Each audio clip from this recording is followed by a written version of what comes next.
এরকম ছোটো মাছের একরকম রান্না বানাবো, একদম নতুনত্ব। তা বন্ধুরা দেখবে রান্নাটা দারুণ খেতে লাগে, একদম নতুনত্ব একটা মশলা দিয়ে বানিয়ে করব। তা প্রথমেই মাছটা খুব ভালো করে ধুয়ে নিয়েছি, এবার লবণ আর হলুদ মাখিয়ে নেব। তা অনেকবার তো এই মাছ রান্না করে খেয়েছেন, একবার এরকম করে বানিয়ে খেয়ে দেখবেন, আশা করি আপনাদের ভালোই লাগবে। তা প্রথমে খুব ভালো করে এটাকে লবণ আর হলুদ মাখিয়ে নেবে হবে, একদম টাটকা মাছ। খুব ভালো করে লবণ হলুদ মাখিয়ে নিয়েছি। এবার কড়াইয়ের মধ্যে দেব সর্ষের তেল,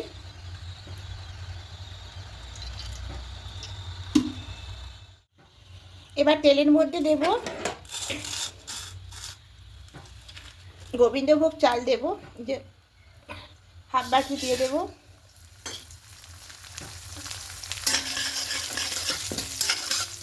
চালটা একটু ভেজে নেব।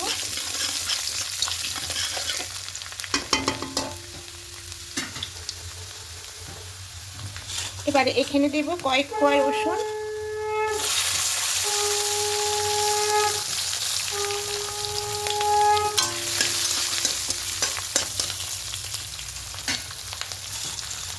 পেঁয়াজ কুচি দেব,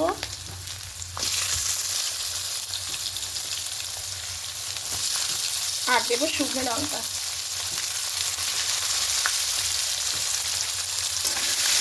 সব কিছু একটু ভেজে নেব। ভালো করে ভেজে নিয়েছি, এবার এখানে একটু পোস্ত দিয়ে দেবো। এবার পোস্তটা দিয়ে একটু হালকা করে ভেজে নেব। লাল করে ভাজা হয়ে গেছে, এবার এটা নাবিয়ে নেবো, একেবারে মিক্সার জারের মধ্যে নাবিয়ে নেবো পেস্ট করার জন্য। এটা নাবিয়ে নিয়েছি, এবার কড়াইতে আবার কিছুটা তেল দিয়ে দেবো। গরম হয়ে গেছে, একে একে মাছগুলো দিয়ে দেবো।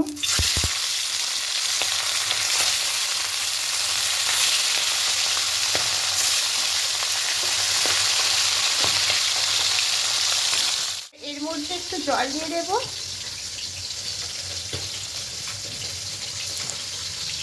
মিহি একটা পেস্ট করে নেবো। ওপাশটা উল্টে নেবো।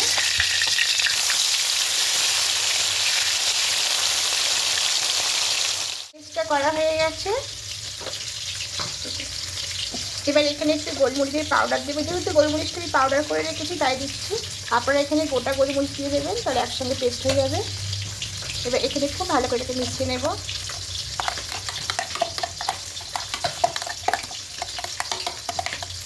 এটাই হচ্ছে মাছ রান্নার স্পেশাল মশলা।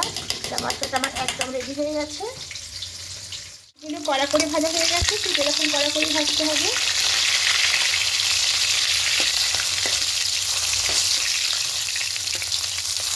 এবার একে একে মাছগুলোকে তুলে নেব।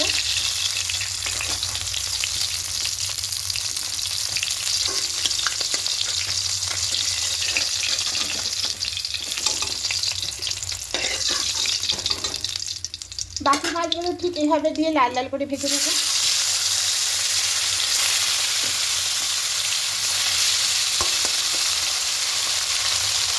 মাছগুলো লাল করে ভাজা ভেজে তুলে নেব।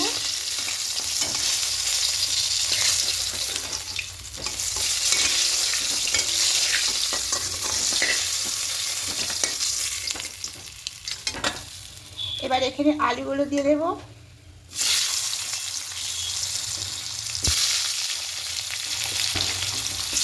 আলুগুলো দিয়েও লাল লাল করে ভেজে নেব।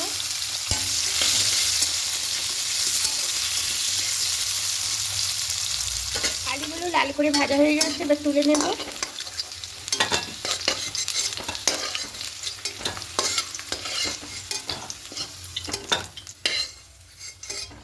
এবার কড়াইয়ে আর একটু তেল দেব।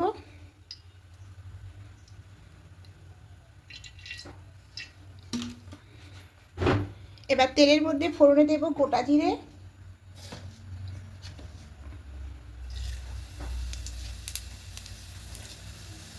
দুটো তেজপাতা দেব,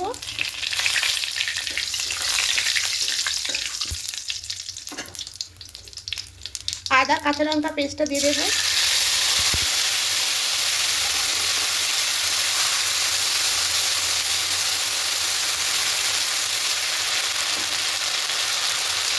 টমেটো পেস্ট করে একটু দিয়ে দেবো।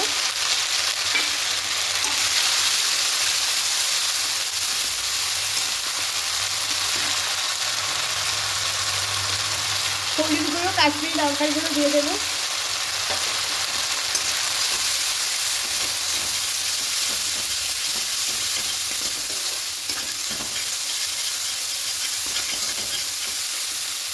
সামান্য একটু জল দেবো। আদা কাঁচা লঙ্কার পেস্টে বাটার মধ্যে একটু জল দেবে, জলটা দিয়ে দেবো।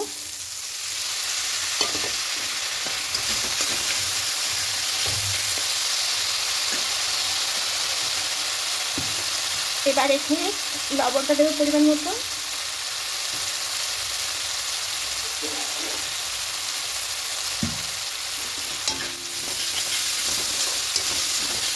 খুব ভালো করে কষিয়ে নিয়েছি। এবার ভেজে রাখা আলুগুলোর মধ্যে দিয়ে দেবো।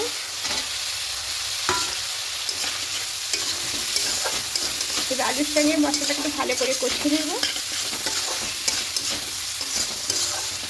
খুব ভালো করে কষিয়ে নিয়ে দেখুন মশলা শুকনো এসছে। ঠিক এই সময়তে জলটা অ্যাড করবো।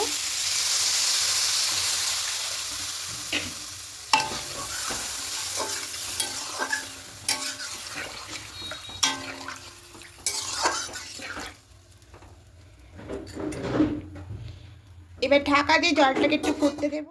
এবার ঢাকাটা খুলে নেব। এবার এখানে মাছগুলো দিয়ে দেবো।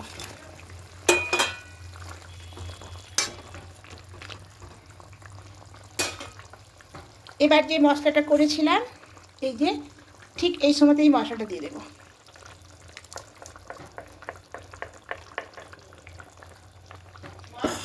এবার খুব ভালো করে মিশিয়ে নেব। ধনিয়া পাতা কুচি দিয়ে দেবো।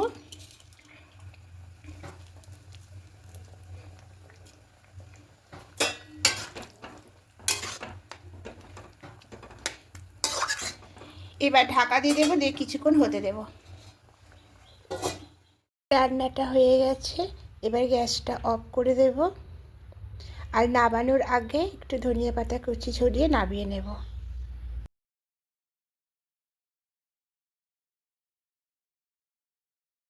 অনেকবার তো এই মাছ অনেক রকমভাবে রান্না করে খেয়েছেন। একবার এরকম করে বানিয়ে খেয়ে দেখবেন বন্ধুরা। আশা করি আপনাদের খেতে ভালোই লাগবে। আর যদি ভালো লেগে থাকে অবশ্যই কমেন্টে জানাবেন, একটা লাইক করে দেবেন। আর যারা নতুন বন্ধুরা দেখছেন এখনও পর্যন্ত সাবস্ক্রাইব করেননি, তাদের কাছে অনুরোধ রইল সাবস্ক্রাইব করে আমার পাশে থাকার জন্য। আমিও আপনাদের পাশে থাকবো। আবার কোনো রেসিপি নিয়ে চলে আসবো। আজকের মতো টাটা।